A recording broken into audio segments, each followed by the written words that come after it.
Мы откопали гречку. Гречка полуполощак с давиком. Так, масло, это все нарезано, ловишься. Будем делать гречку плов. Мы, получается, у знакомых, в гостях готовим, короче, ужин. Гречка плов по-андижански. Так, гречка. Куда созна? Машалла, да, гречка? Пипец. Если честно вам сказать, ну, наверное, 3 года я уже гречку не видел. Немецкая гречка, хозяюшка, бушвайзен, геростет. Гречневая крупа особая. Сейчас все закидон делаем. Вот зажарка мощная, короче, из баранины. Там все тик-ток, как говорится. Вот. Иншаллах, сделаем сегодня гречневый плов. Хазар мы будем его жарить в тефале, короче, само собой.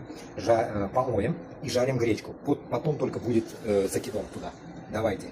Движуха, короче. Ну что, Дусла, зирвак кипит.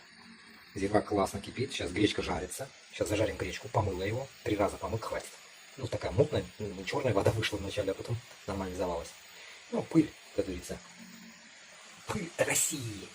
Смыл я ее. Вот так вот, иншаллах, будет классно у нас. Потом загружу.